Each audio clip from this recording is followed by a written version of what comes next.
Hey, Semantic Mastery. This one's from Kate. I heard that Google's algorithm update in October. Google has now preferred ranking for entities rather than keywords. As such, the preferred site structure when building a lead gen client website has now changed. For example, we no longer want to build individual service pages. Can you dive deeper into this topic? What's the optimal way of structuring a website going forward and the optimal way to do on-page, off-page SEO and the site moving forward? Thank you. Yeah, I mean, that's what I've seen is like the shift in that it's more about a topic now than it is about, like, in other words, there's a whole lot that goes into a topic. Instead of it just being keyword focused, it's more entity or topic focused, whereas there's a whole lot of keywords associated with the topic.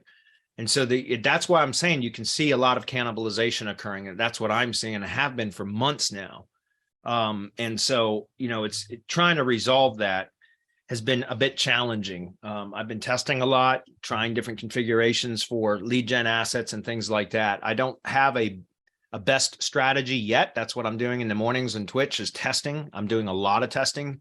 I've built at least several different types of structures so that I can try to determine what is the best performing structure for local lead gen or for local SEO period, if that makes sense. I've got a couple of projects. I just completed one earlier this week that I've been working on in Chester County, Pennsylvania.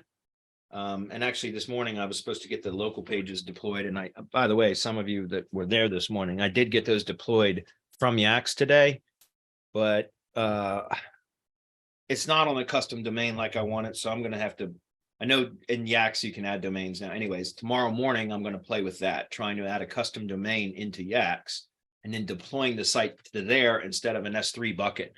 That's what I finally got those local pages deployed this morning after a streaming session was over. But the problem is all the internal linking is on a bucket URL. It's not on the custom domain. So I can deploy it onto the custom domain, the top page. Anyway, I got off track. I'm sorry. That's in the weeds. I'll cover that shit tomorrow morning.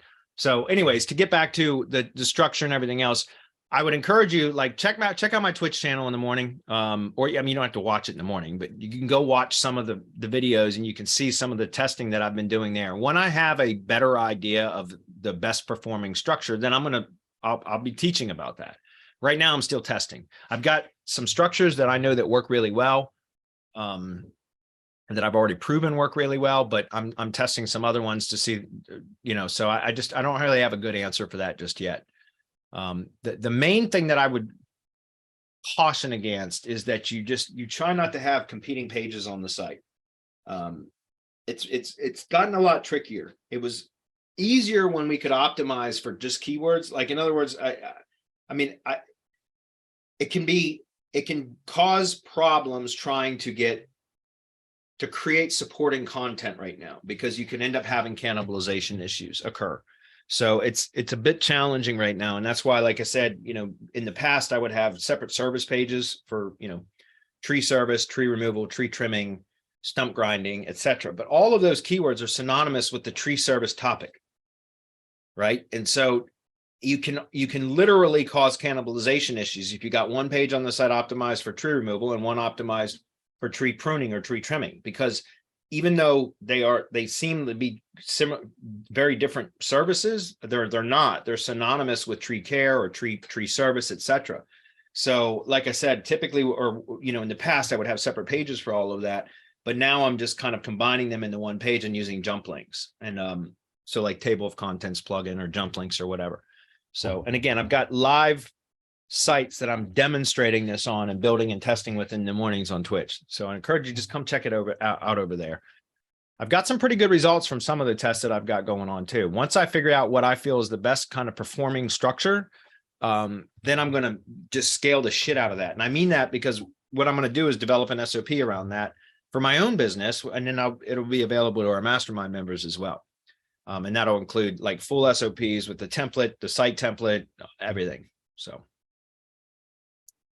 And Selmo, sorry, I saw for some reason, your comment just caught my eye. He says, I also think I have cannibalization on my website. I almost guarantee you do. I'm seeing it across the board. Almost every single site that I've been asked to look at is experiencing cannibalization issues right now. It's like it's an industry-wide thing right now. It's a global issue is what I'm saying. So, and again, the Cora reports, the volatility reports have really, really been beneficial in me being able to try to convey and explain this. And because now I can show it visually. So, and Selmo, to get back to your question, my guess is you probably are experiencing that. As I mentioned before, Cora has a really good called SEO volatility report that works good for that. You could do a site colon operator and look at your indexed pages in Google and just see, are there pages on your site that could potentially be competing with other pages on the site? So there's a number of things that you can do. I need to have a chat with Ted to find out if he's okay with me selling Cora reports, because I may just make Cora reports available as a semantic link service or semantic SEO or Local Fury or something in one of our other businesses, make them available for purchase if he's okay with that. I think he is, because even at the SEO at the Beach event, he mentioned you can just go to Fiverr and buy a Cora report. I swear to God, he said that from the stage.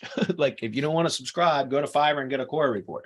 Like, oh, wow. So, but having the report is one thing.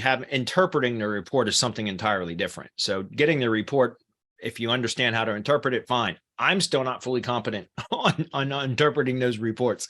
So, I would just encourage you to, consider looking into that.